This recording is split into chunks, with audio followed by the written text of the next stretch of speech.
Welcome back guys. Forza Motorsport is free to play this weekend on Steam Store. In this video I'll be testing the game on my Rog Ally and Steam Deck running on Windows 11. Unfortunately this game is still not compatible with SteamOS. So if you want to play the game natively on Steam Deck, you have to use Windows. Unlike Forza Horizon game series, this game does not feature an open world environment for us to explore.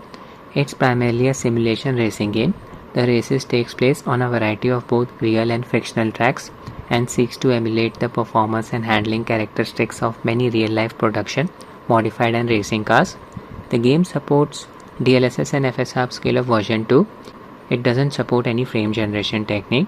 On Rog Ally, you can use AFMF 2.1, AMD's driver level implementation of frame generation. I was able to get OptiScaler mod working as well. OptiScaler FSR frame generation did work, but the HUD fix did not work. This means the HUD will flicker whenever you enable OptiScaler FSR frame generation, so would not recommend using the mod.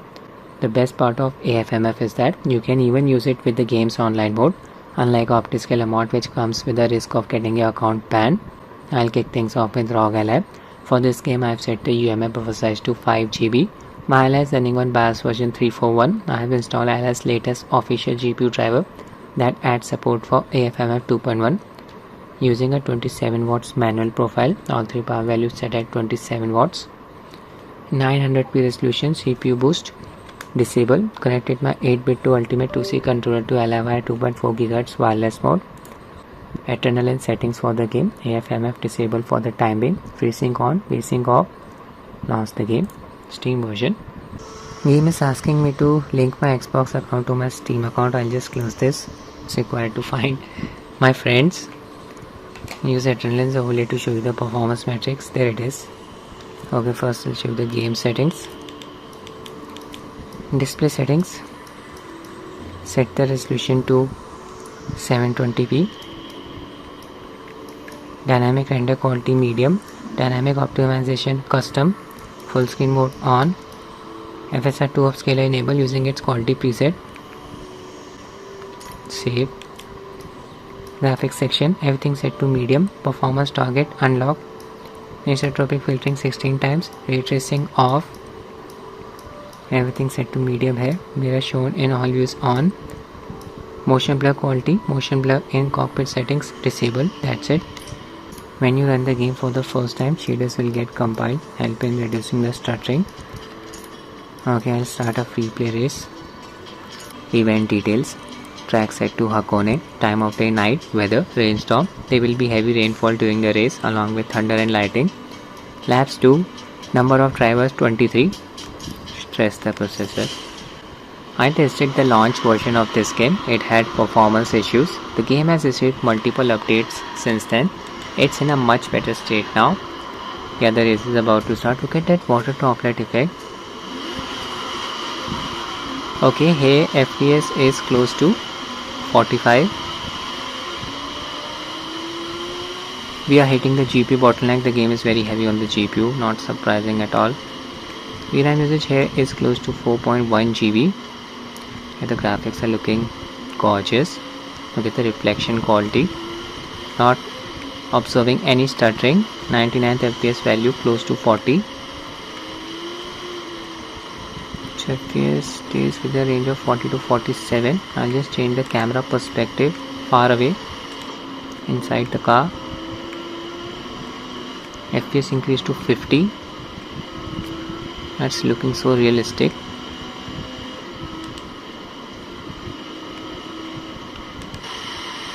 Car's bumper. Bonnet, I'm not sure what it's called. Not a car expert. Use the rewind feature. Scratch that vehicle. Resume from here. Yeah, now we're getting 60 FPS. Okay, I'll just change the resolution now. Use 900p. 900p resolution should increase the sharpness. I'll just restart the race. Yeah, the race started. Image quality is looking much sharper now. FPS dropped to around 37.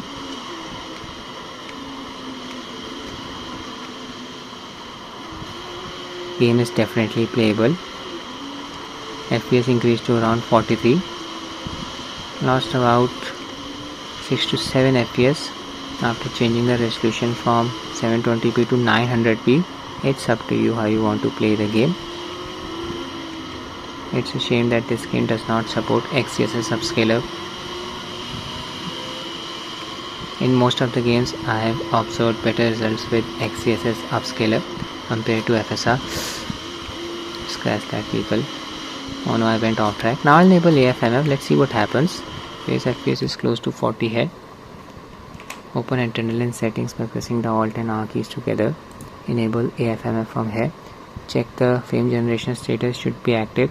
I have set the search mode to high. This prevents frame generation smoothing effect from getting disabled during fast visual motion.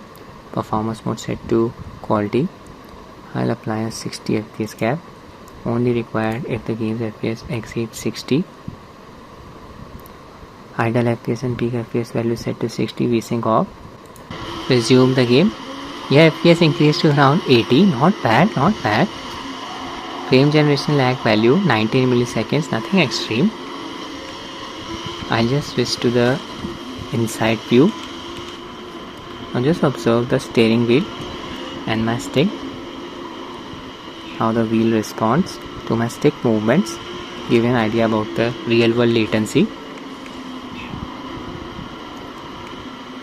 Input delay is not a problem with AFMF 2. It's working very nicely.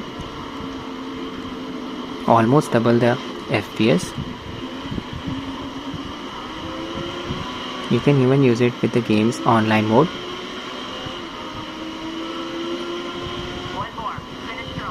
The lap complete.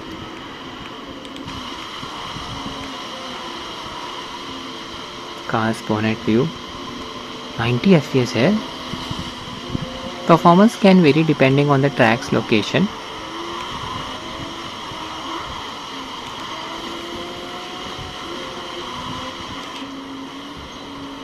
Back to this view.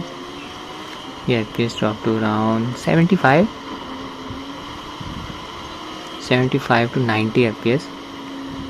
22 other racers in this race. Just keep this in mind. With less number of racers, performance should improve. Again, VRAM usage is slightly below 4.4 GB. Excellent experience on Rog Ally. Stuttering is not a problem. I'll quickly test multiplayer mode. Online race is about to start. Hakone track. Only 4 players in this race. FPS is close to 80. AFMF is on. It's compatible with online mode. No risk of getting banned. This game does come with an anti-cheat implementation. It's cloud server based. Does not have kernel level access. Again, good performance in the multiplayer mode. Everything works very nicely on Rog Ally. Not observing any latency issues. I am from India, using a 5 GHz band Wi-Fi channel, Airtel Extreme fiber broadband connection, 100 megabits per second plan. HUD elements are not flickering with AFMF on. It's completely up to you how you want to play the game, with AFMF on or off. Oh no, I'm trailing behind. Okay, so now I'll be testing the game on Steam Deck. I have the LCD variant of Steam Deck. It's running on Windows 11. I have set the UMA buffer size to 4 GB. Installed Dex Windows APU driver that was released on 15th August 2024. Connected my Cosmic by Stellaris gamepad to Deck via Bluetooth mode. In the background, RTSS and Steam Deck tools are running. Show the adrenaline settings for the game. Forza Motorsport. It's installed on an SSD. Anti-lag and VSync settings are on. Yeah, this error message will pop up when you try to launch the game on Steam Deck. Unsupported CPU detected. Just click on Ignore warning. Game will start. It's asking me to link my Xbox account to my Steam account. I just close this window. Not required. It just uses this information to find our friends. We'll be running the game on low settings. Dynamic render quality set to low. Dynamic optimization set to custom. 800p resolution. FSR 2 upscaler enable using its performance preset. I'll just switch to ultra performance.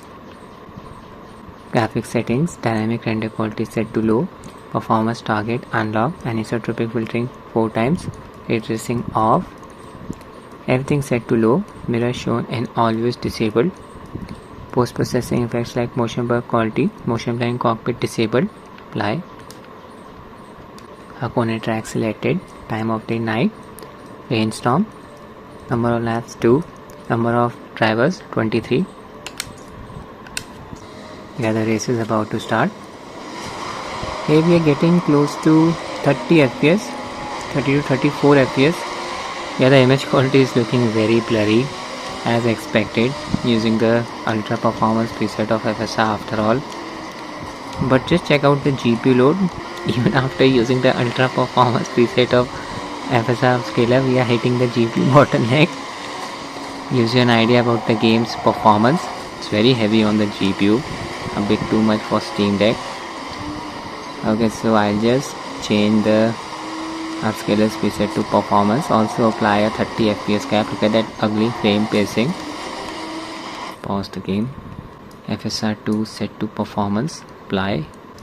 Use RTSS to apply a 30 fps cap. Restart the race. A race started. Now we are getting a rock solid 30 fps. Look at that frame pacing graph. Almost a flat line, just a few spikes. Image quality is looking better than before. And we had set the upscaler preset to ultra performance. And just change the camera perspective. Inside view. Almost hitting the GPU bottleneck. VRAM usage here is close to 3.5 GB. It's a shame that this game is not compatible with SteamOS. I have to use Windows. Oh no, there was a stutter there. Collided with the barricade. Using the rewind feature. Something's not right, causing hitching.